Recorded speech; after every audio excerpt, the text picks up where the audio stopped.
Audio Jungle.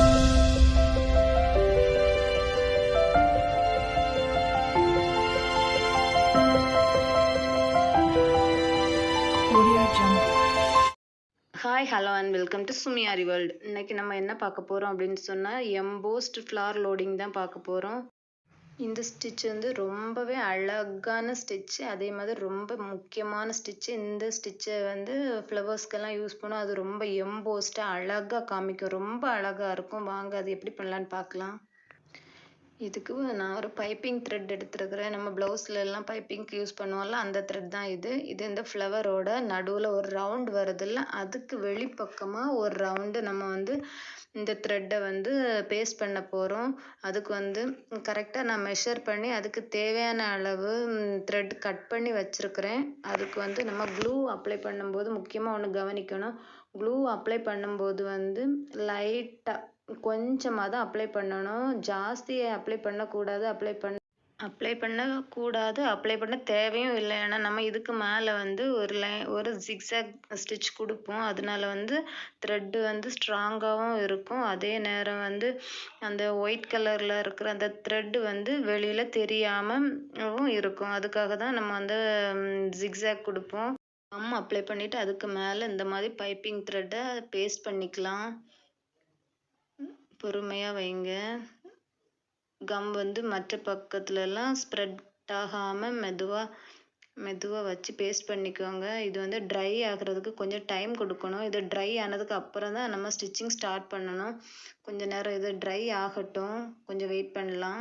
இந்த ரவுண்டை கரெக்டாக shape பண்ணிக்கோங்க. ரவுண்டாக வர்றது மாதிரி கரெக்டாக ஷேப் பண்ணிக்கோங்க. அப்போ தான் அந்த எம்போஸ்டு வந்து நல்லா நீட்டாக கிடைக்கும் நமக்கு. இந்த கம் கொஞ்சம் ட்ரை ஆகட்டும். ட்ரை ஆகிறது வரைக்கும் கொஞ்சம் வெயிட் பண்ணலாம். இந்த த்ரெட்டில் வந்து 2 எண்டும் ஜாயிண்ட் ஆகுதுல்ல, அந்த இடத்துல கொஞ்சம் கம் போட்டுக்கலாம். அப்போ தான் அந்த பிசுறு வெளியில் தெரியாமல் அதுவும் கொஞ்சம் பேஸ்ட் ஆகி நம்ம ஸ்டிச் பண்ணும்போது கொஞ்சம் நீட் ஃபினிஷிங் கிடைக்கும். பேஸ்ட் பண்ணும்போது ஜாஸ்தி கம் யூஸ் பண்ணால் நம்ம வந்து ஜிக்ஸாக் பண்ணும்போது அந்த த்ரெட் வந்து கீழே இறங்காது. அது ஒரு பிரச்சனை ஆயிடும். அதனால கம்மியாக யூஸ் பண்ணுங்கள். ட்ரை ஆகிடுச்சு, ஸ்டார்ட் பண்ணலாம். நான் வந்து பிங்க் கலரில் ஷூயிங் த்ரெட் எடுத்துருக்கிறேன். இது வந்து நம்ம எந்த கலரில் எம்போஸ்ட் கொடுக்க போகிறோமோ அதே கலரில் பேஸ்ட் பண்ணி எடுத்துக்கோங்க. அப்போ தான் வெளியில் அந்த தெரியாமல் அந்த ஃபினிஷிங் நல்லாயிருக்கும். நான் வந்து பிங்க் கலர் சில்க் த்ரெட் எடுத்திருக்கேன். அதே மாதிரி பிங்க் கலரில் ஷூயிங் த்ரெட்டும் எடுத்துருக்கிறேன். ஃபஸ்ட்டு வந்து ஷூயிங் த்ரெட்டில் நாட் போட்டுட்டு நம்ம ஜிக்ஸாக் பண்ண ஆரம்பிக்கலாம். நாட் போடுறது ஆல்ரெடி உங்களுக்கு தெரியும். சும்மா சிம்பிள் மெத்தட் தான், எப்பவும் போடுற மாதிரி. பட்டன்ஸ் எல்லாம் ஸ்டிச் பண்ணுறதுக்காக போடுவோம்ல, அது மாதிரி உள்ள நாட் தான். வாங்க இப்போ ஸ்டார்ட் பண்ணலாம். அந்த எம்போஸ்டு த்ரெட்டை சுற்றியே நம்ம ஜிக்ஸாக் போடுவோம். ஜிக்ஸாக் ஸ்டிச் ஆல்ரெடி உங்களுக்கு தெரியும். ஜிக்ஸாக் வந்து நாட் போட தேவையில்லை. இந்த பக்கம் ஒரு ஸ்டிச்சு, அந்த பக்கம் ஒரு ஸ்டிச், அந்த மாதிரி நம்ம பண்ணால் போதும். நாட் போட தேவையில்லை. பாருங்கள், இந்த பக்கம் ஒரு செயின், அந்த பக்கம் ஒரு செயின், இந்த பக்கம் ஒரு செயின், அந்த பக்கம். அது வந்து அந்த எம்போஸ்டு த்ரெட்டை வந்து ஹோல்ட் பண்ணி ரொம்ப ஸ்ட்ராங்காக வச்சுக்கிறதுக்காக தான் நம்ம இந்த இது யூஸ் பண்ணுவோம். பாருங்கள், இப்படியே தான் கண்டினியூ பண்ணி லாஸ்ட் வரைக்கும் ஜிக்ஸாக் ஸ்டிச் தான் பண்ண போகிறோம். பாருங்கள், இந்த ஜிக்ஸாக் ஸ்டிச்சை கொஞ்சம் ஃபாஸ்ட்டாக போட்டு முடிச்சுக்கலாம். இதே ஜிக்ஸாக் ஸ்டிச்சு தானே ஆல்ரெடி நீங்கள் பேசிக் லெவலில் இந்த ஜிக்ஸாக் படிச்சிருப்பீங்க. அதனால் இதை ரொம்ப எக்ஸ்பிளைன் பண்ணணும்னு அவசியம் இல்லை. பாருங்கள், நம்ம இப்போ எண்டு நாட் போட்டு முடிச்சுக்கலாம்.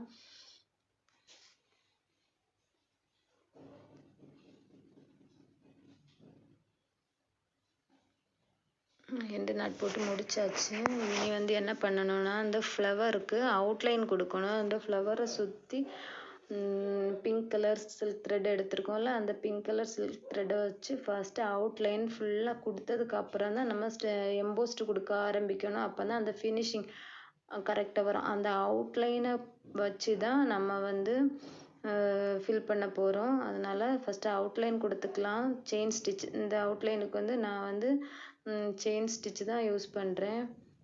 பாருங்கள், நம்ம இப்போ போடுற அவுட்லைன் செயின் ஸ்டிச் வந்து அன்இவனாக இருக்குது, மேலும் கீழுமா இருக்குது. அந்த மாதிரி எதுவும் ஃபீல் பண்ண வேண்டாம். அது வந்து ஒரு பவுண்ட்ரி லைனுக்காக தான் நம்ம அந்த செயின் ஸ்டிச் போடுறோம். அந்த செயின் ஸ்டிச்சை பேஸ் பண்ணி தான் நம்ம வந்து எம்போஸ் பண்ண போகிறோம். அதுக்காக தான் இந்த அவுட்லைனை. இந்த அவுட்லைன் போட்டு முடிச்சுட்டு நம்ம எம்போஸ் பண்ண ஆரம்பிக்கலாம்.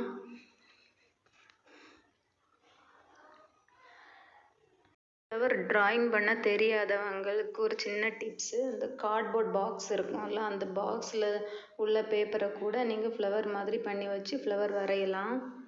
நம்ம இப்போ ஃப்ளவருக்கு அவுட்லைன் கொடுத்தாச்சு. இனி எம்போஸ் பண்ண ஆரம்பிக்கலாம். இந்த ரவுண்டு இருக்குதுல்ல, அந்த ரவுண்டு இந்த எந்த பெட்டலாக இருக்கட்டும் அந்த பெட்டல் ஸ்டார்ட் பண்ணுற இடத்துல இருந்து நம்மளும் ஸ்டார்ட் பண்ணணும். ஸ்டார்ட் பண்ணி அந்த செயின் ஸ்டிச்சோட உள் பக்கமாக ஒரு செயின், வெளிப்பக்கமாக ஒரு செயின் பாருங்கள். அந்த ரவுண்டில் ஒரு செயின், அப்புறம் ஒரு லாக் ஸ்டிச், அதுக்கப்புறம் அந்த செயினோட உள் பக்கம் ஒரு செயின், வெளிப்பக்கம் ஒரு செயின், திருப்பியும் அந்த லைன் அந்த ரவுண்டு அதில் ஒரு செயின், ஒரு லாக் செயின். அந்த செயினோட அந்த பவுண்ட்ரி லைனுக்காக நம்ம ஒரு செயின் ஸ்டிச் போட்டோம்ல, அந்த செயின் ஸ்டிச்சில் உள் பக்கமாக ஒரு ஸ்டிச்சு. உள்பக்கம் இது உள்பக்கம், இது வெளிப்பக்கம். உள்பக்கமாக ஒரு ஸ்டிச்சு, வெளிப்பக்கமாக ஒரு ஸ்டிச் பாருங்கள். இன்னர் ரவுண்டில் ஒரு ஸ்டிச்சு, அதை அப்படியே இழுத்து அந்த செயின் ஸ்டிச்சோட உள்பக்கம் ஒரு ஸ்டிச்சு, வெளிப்பக்கம் ஒரு ஸ்டிச். இதே தான் தொடர்ந்து பண்ணுறோம். இதுதான் எம்போஸ்டு ஸ்டிச்சு. இது வந்து லாஸ்ட்டு முடிக்கும்போது ரொம்ப அந்த ஃப்ளவர் வந்து எம்போஸ்டாக ஷைனிங்காக சூப்பராக இருக்கும் பார்க்குறதுக்கு. இந்த த்ரெட்டை வந்து இழுக்கும்போது ரொம்ப கவனமாக, ரொம்ப மெதுவாக, ரொம்ப சாஃப்டாக, ரொம்ப ஜென்டிலாக ஹேண்டில் பண்ணணும். அப்போ தான் ஃபினிஷிங் நல்லாயிருக்கும். அப்படி இல்லைன்னா த்ரெட்டு வந்து பிசுறு விழுந்து பார்க்குறதுக்கே நீட்டாக இருக்காது, நல்லா இருக்காது. பாருங்கள், உள்பக்கம் ஒரு லாக்கு, வெளிப்பக்கம் ஒரு லாக் மீன்ஸ் ஒரு குட்டி செயின், உள்ள ஒரு பாருங்கள். இதே தான் தொடர்ந்து கண்டினியூ பண்ண போகிறோம். இந்த ஃப்ளவரில் வந்து இந்த உள்பக்கம் இருக்கக்கூடிய அந்த டிஸ்டன்ஸும் வெளிப்பக்கமாக இருக்கக்கூடிய அந்த பெட்டல்ஸோட ரவுண்ட் வருதில்ல, ரவுண்ட் ஷேப் வரக்கூடிய இடத்துல டிஸ்டன்ஸ் கொஞ்சம் வித்தியாசம் இருக்கும். அதை வந்து நம்ம தான் அட்ஜஸ்ட் பண்ணி தான் ஸ்டிச் பண்ணுற மாதிரி இருக்கும். ஃப்ளவரோட பெட்டல்ஸில் உள்பக்கமாக வரக்கூடிய ரவுண்டு கம்மியாகவும் வெளிப்பக்கமாக வரக்கூடிய ரவுண்டு கொஞ்சம் பெருசாகவும் இருக்கிறதுனால வந்து நம்ம கொஞ்சம் அட்ஜஸ்ட் பண்ணி தான் ஸ்டிச் பண்ணணும். இப்படி அட்ஜஸ்ட் பண்ணி ஸ்டிச் பண்ணால் தான் அந்த ஃபினிஷிங், அந்த ஃப்ளவரோட பெட்டல் வந்து ஃபினிஷிங் நல்லா வரும். அப்படி இல்லை அப்படின்னு சொன்னால் ஏனோ தானோன்னு வந்துடும். அதனால அந்த இடத்துல நம்ம கொஞ்சம் கவனமாக தான் ஸ்டிச் பண்ணணும். உள்பக்கம் பெட்டல் வந்து போடும்போது அந்த ஸ்டிச் வந்து ஒரு ஸ்டிச்சுக்கு பக்கத்தில் ஒரு ஸ்டிச்சுக்கு உள்ள அந்த மாதிரி அட்ஜஸ்ட் பண்ணியே போடணும். மேலே போடும்போது பிரச்சனை இல்லை, அடுத்தடுத்து லைனாக போட்டுக்க வேண்டியது தான். ஆனால் கீழே கொண்டு வந்து போடும்போது அந்த ஒரு லைன் அது அப்படி உள் பக்கமாக போட்டால் அந்த அலைன்மெண்ட் கரெக்டாக வரும். கொஞ்சம் கவனமாக பாருங்கள். அந்த 2 பெட்டல்ஸும் ஜாயின் பண்ணுற இடத்துல நான் எப்படி ஸ்டிச் பண்ணுறேன்னு இப்போ பாருங்கள். அடுத்த ஸ்டிச் வந்து அந்த எம்போஸ்டு த்ரெட் இருக்குதுல்ல, அந்த எம்போஸ்டு த்ரெட்டுக்கு பக்கத்தில் ஒரு ஸ்டிச், 2 பெட்டல்ஸும் ஜாயின் பண்ணுற இடத்துல ஒரு குட்டி செயின் மாதிரி பாருங்கள். ஜாயின் பண்ணுற இடத்துல ஒரு குட்டி செயின் போட்டுட்டு மறுபடி அந்த அவுட் சைடு, அந்த செயினோட அவுட் சைடு ஒரு குட்டி செயின் போட்டுட்டு நம்ம எடுக்கும்போது பாருங்கள் எவ்வளோ அழகான பர்ஃபெக்டான அந்த கர்வ் லைன்ஸ் கிடச்சிருக்கு பார்த்தீங்களா அந்த பெட்டலோட. இதுதான் அந்த ட்ரிக்கு. இந்த மாதிரி ஒவ்வொரு ஜாயிண்ட்லேயுமே நம்ம இது மாதிரியே ட்ரை பண்ணோம் அப்படின்னு சொன்னால் கரெக்டான அந்த ஷேப் நமக்கு ஃப்ளவர் ஷேப் கிடைக்கும். பாருங்கள், அடுத்தது ஸ்டார்ட் பண்ணுறோம். அதே மாதிரி தான் ஒரு லாங் செயின் எடுத்துகிட்டு பக்கத்தில் ஒரு குட்டி லாக், இதை இப்படியே கண்டினியூ பண்ணி முடிச்சுக்கலாம். பாருங்கள், இப்போ வந்து நம்ம முடிச்சிட்டோம். இப்போ நம்ம வந்து அழகான ஃப்ளவர் எம்போஸ்டு ஃப்ளவர் கிடச்சிடுச்சு. இதுதான் நடு பக்கத்தில் பாருங்கள், அந்த த்ரெட் வந்து எவ்வளோ அழகாக எம்போஸ்டாக அழகாக காமிக்குது. இதுதான் எம்போஸ்டு ஃப்ளவர் லோடிங் ஸ்டிச்சு. இது வந்து நம்ம இதுக்கு வந்து அவுட்லைன் கொடுக்கணும். ஃபுல் சுற்றி வந்து ஒன்லி செயின் ஸ்டிச்சில் அவுட்லைன் கொடுக்கலாம். அப்படி இல்லைன்னா சுகர் பீட்டில் அவுட்லைன் கொடுக்கலாம். ஸ்டோன் செயினில் அவுட்லைன் கொடுக்கலாம், பால் செயினில் கொடுக்கலாம், உங்கள் இஷ்டம். நான் இப்போது சில்க் த்ரெட்டில் தான் அவுட்லைன் கொடுக்குறேன். அவுட்லைன் கொடுத்துட்டு எப்படி இருக்குதுன்னு பார்க்கலாம். அது மாதிரி நடு சென்டரில் வந்து குந்தன் ஸ்டோனோ இல்லைன்னா ஃப்ரெஞ்ச் நட் தெரியும்னா ஃப்ரெஞ்ச் நட் பண்ணலாம். இதுக்கு அவுட்லைன் கொடுக்கும்போது கொஞ்சம் கவனமாக பார்த்து அவுட்லைன் கொடுக்கணும். நம்ம ஏற்கனவே எம்போஸ்ட் பண்ணியிருக்கிற அந்த ஸ்டிச்சு மேலே எந்த ஸ்டிச்சும் விழுந்துடக்கூடாது. அதே மாதிரி அந்த ஸ்டிச்சை வந்து டிஸ்டர்ப் பண்ணவும் கூடாது, டேமேஜும் ஆயிராமல் நம்ம பார்த்து மெதுவாக பண்ணணும். அது மாதிரி வெளிப்பக்கமாக அவுட்லைன் ஸ்டிச் போடும்போதும் அதே மாதிரி தான் ரொம்ப கவனமாக பார்த்து பண்ணணும். ஃபுல்லாக அவுட்லைன் கொடுத்துட்டு பார்க்கலாம் ஃபைனலாக எப்படி வந்திருக்குது அப்படின்னு. இந்த அவுட்லைன் நம்ம கொடுக்கறதுனால அந்த ஃப்ளவரோட ஃபினிஷிங்கும் நல்லாயிருக்கும். அது பார்க்குறதுக்கு அந்த ஹோல் மாதிரி விழுதில்ல அந்த கிளாத்தில், அது எல்லாமே மறைஞ்சி நீட் ஃபினிஷிங் கிடைக்கும். இதுக்காக தான் நம்ம வந்து அவுட்லைன் கொடுக்கறது. பாருங்கள் இவ்வளோ அழகாகிடுச்சுன்னு. இது எம்போஸ்ட் ஃப்ளவர் லோடிங் ஸ்டிச். பாருங்க இந்த சென்டரில் அந்த ஃப்ளவருக்கு எந்த கலர் மேட்ச் ஆகுதோ, எந்த சைஸ் குந்தன் ஸ்டோன் மேட்ச் ஆகுதோ அந்த மாதிரி குந்தன் ஸ்டோன் கொடுத்துக்கிறேன் நான். நீங்களும் அது மாதிரி கொடுத்துக்குங்க. அப்படி இல்லைன்னா ஃபில்லிங் பண்ணனாலும் பண்ணிக்கலாம். ஃப்ரெஞ்ச் நட் போட்டுக்கலாம், இல்லைன்னா சுகர் பீடையே குட்டி குட்டியாக அதில் லோட் பண்ணிக்கலாம். நம்மளோட இமேஜினேஷனை பொறுத்து தான் எதுனாலுமே நம்மளால் எதுவுமே க்ரியேட்டிவாக பண்ண முடியும்.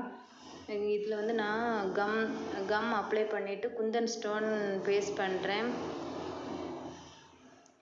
ரெட் கலரில் குந்தன் ஸ்டோன் எடுத்துருக்கிறேன்.